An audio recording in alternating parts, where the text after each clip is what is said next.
Welcome to week 3. I hope everybody's doing well. I hope you're staying safe. So much is going on, right? We find ourselves in this pandemic. It's everywhere. Everybody wants to talk about it. It's on the news. It's on social media, and it's difficult to escape. And so, not that I want to add further conversation about that, unless that's something y'all want to talk about. But I also want to not be insensitive to the fact that this is where we find ourselves, and to ask the question, how are you doing? Feel free to email me. Feel free to call me, and we can talk. It wouldn't be counseling or anything like that, but just the opportunity to talk and get some encouragement. We need to encourage one another and band together as we continue to move forward. It was fun to get to read y'all's discussion boards for week 2 on the dynamic of validation. I didn't really have that plan. That was something that I felt like God put on my heart for us to not only talk about, but for you to apply. I know that validation is something that can come so easy, but can also be a little bit difficult too, because we can see it so simplistic that we actually fail to express it. And this is one area that I find being extremely impactful to the individuals that I interact with. And so one of the areas that can be tricky sometimes is this idea of validating during marriage sessions, because if the male and or female, whomever it is that's talking, and you're validating them, the other spouse can see it from the perspective that you are taking sides. So as you continue to move forward in validate the people that you interact with, the people that come in your office, the people that will come in your office, that is one of the challenges, is being able to offer validation to marital couples in a way that they don't believe that you're taking sides. Again, because it's supposed to be objective, right? Not subjective. So it was great getting to hear the stories. It was fun that to get to hear just all the stories and how it was impacting people's lives. And so if you don't get anything out of this course, which I hope you do, hopefully you can take that and apply it in your everyday conversations, in your meetings, in your times that you are sitting across from an individual and or individuals. And it is a very impacting tool. This week 3, you have a couple chapters to read. You have chapter 7, 8, and 9. And then you have the discussion board, and that really sums it up through this week. And so I hope you enjoy the reading. The discussion boards, I'm excited. We're going back to last week because of some complications and me needing to be in the hospital for my mom, which I greatly appreciate everybody reaching out and praying for her and offer their encouragement and their support. I greatly appreciate that. We moved the discussion board back last week to Thursday. This week we're going back to Wednesday at 5. Your initial needs to be due, needs to be posted, and then Sunday by 5 you need to have followed up with the amount of individuals that the syllabus requires. And so again, reading chapters 7, 8, and 9, and then the discussion board. This week is something that I was actually going to talk about last week, and it's fascinating. It's something that I learned in graduate school in a marriage and family course such as this. And I remember hearing it for the first time thinking, that sounds very bizarre. I'm not sure how much validity I wanted to put in it at the time, but as the professor continued to unpack it, what I found was, okay, because at first I went from no, that there can't be any part of truth within this theory, to the idea that, okay, there could be a little bit of the dynamic, but then really understanding the healing nature of God, and we can see the ultimate need of resolution. And so as I unpack this, I want you to think about not only your life, but other people that you're going to be ministering to, that you're going to be counseling to, and how does this impact them?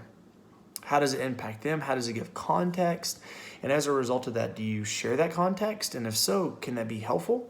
Or is it a time where you know the context for yourself and it impacts how you express your counsel, how you express validation, how you express ministry?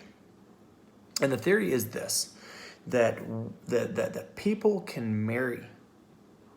That people can marry someone like the parent that they had the most conflict with.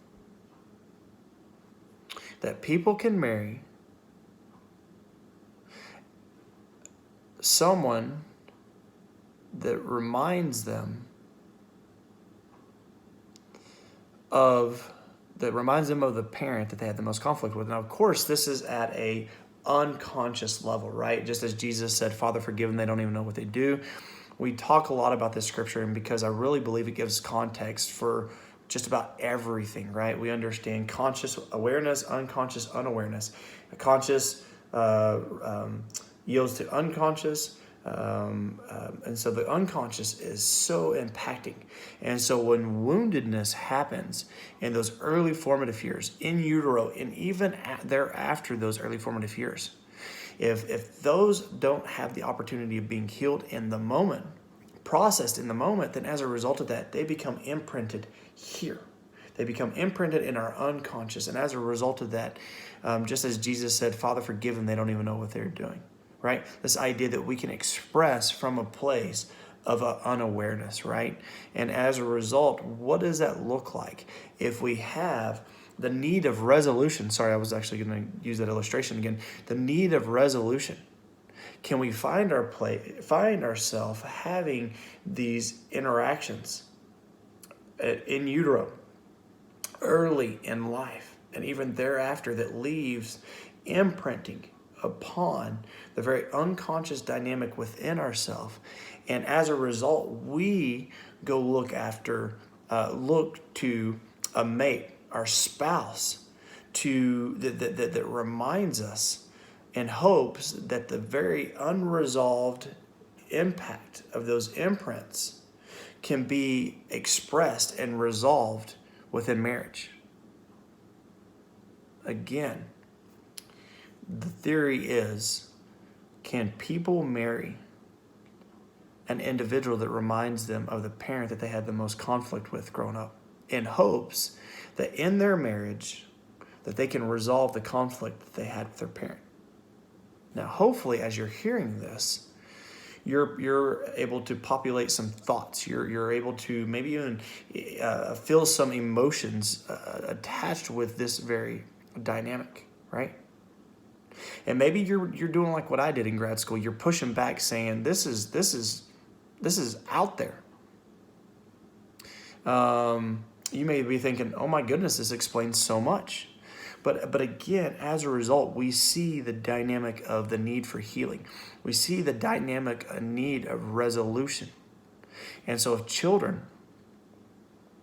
in those early formative years, in childhood, and young and teenage years, if there is impact of imprint, right? What I mean by that is just the idea of how it leaves an impression upon the soul.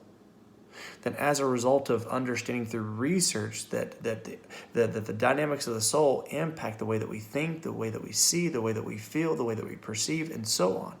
And then the research is that there's a contact lens around that we project outwardly of, can we be open to this very theory that there are people out there married to someone that reminds them of a parent that they have conflict with, and they're utilizing their marriage. They're utilizing their marriage in a way to be able to bring about the resolve that they really feel like that they need in their heart. Okay, so let's take a step back as we look at this theory. Can you think of anybody that this may meet, that this gives context to someone that you know? Is there anybody in the Bible? Is there any scriptures in the Bible that this pertains to, right? And if this could be true, right? Could be true. Now you get to determine the validity of this as you're interacting with couples, marriages. Even individuals going through pre-marriage counseling, right? In the church, outside the church. So does he remind you more of your mom or your dad? Well, what do you mean by that? Oh, does he remind you of your mom and dad? I don't know. Good questions to even just be on the lookout. But going back to this idea, if there are people, and this theory has a possibility, again, I'm laying this out so that you get to determine the validity of this. Then if they're using their marriage in hopes to resolve an issue and or issues that happened so many years ago, what are the complications of that? Can they get the resolve that they need? Well, if a girl grows up, has a lot of issues with her dad, marries a gentleman that reminds her of her dad, whether she's aware of that or not, goes about her marriage trying to get some of these unconscious awarenesses, unconscious imprints resolved to the point that she comes to the conclusion of, why is it that I just can't get what it is that I need from this individual? And they may not even know, and more than likely they're not going to know what it is that they need to resolve, because they're looking to their spouse to be able to meet and resolve those issues. And as a result, we know, just as you're thinking through this, they're trying to get an answer and or answers, resolution from an individual that can't give them that. They have to go back to that parent, if that parent's still alive, if there's access, if there's connection with that parent, right? But how many marriages does this impact? How much of the statistic that we find within divorce, right, that we find in people considering open marriages and all these other alternatives than traditional marriage today, because of the statistics, because of the potential of this very theory playing itself out?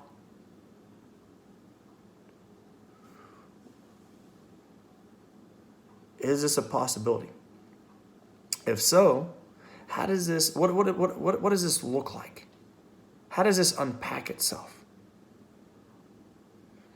How can you use this theory as a potential to be able to have in your toolbox, to be able to see, oh, makes sense. Children need resolution. Children need to connect. And starting next week, we're going to kind of flip. I know that the first couple of weeks we've been talking all about marriage. Within the next week 4, 5, and 6, we're going to really kind of emphasize on families. And so we see the dynamic of how marriages impact families and families impact marriages, right? They assimilate together. But how much of the time do the internal structure of our families impact us to the extent that we need resolve, and we can't resolve it for whatever reason, or we don't even know that there's conflict? So we go looking for something, or more so, someone that can meet that very need or resolve that very issue. And as a result of that, it causes further issues, because the individual that they marry does not have what it is that they're looking for to be able to answer the very questions and resolve the very issues that they have in life. I know that this is kind of out there a little bit, but I want you to continue to stay with this thought. Is it a possibility? That's all I'm asking. Is it a possibility? And if it is, then how many individuals are out there looking for resolution, being frustrated within the marriage that they find themselves in, and asking questions that the other individual cannot meet, and continuing to dig and become frustrated, and dig and become frustrated to the point of saying, guess what, apparently I made a mistake, or apparently this individual is just not for me. So I want you to think about this, okay? The discussion board is really going to be on this very topic, okay? I want you to think about this. I want to hear your thoughts about this and how it can play itself out in you helping marriages and you helping couples inside the church, outside the church, whether it's clinically, whether it's ministerially, even the nonprofit sectors. How does this impact within a theory such as this? And what are your thoughts? How can you use it? For some of you, you may say, no, we're going to scratch this off the board. This one is too far out there that there's really not anything of formation. Great. At least there has been the opportunity of us talking about it, that you've come to that resolve. So for some of you, you may think, well, there is a possibility, but I need to think about this more, maybe get a little bit more research and validate this very premise. Great. There may be some of you that you're like, yes, this actually makes sense.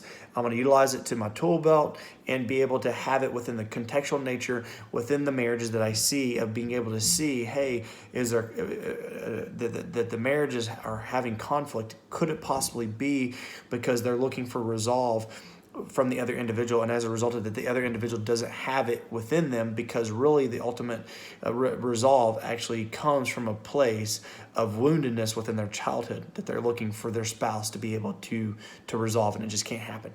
Okay? Look forward to reading your discussion boards. I look forward to getting to hear your thoughts.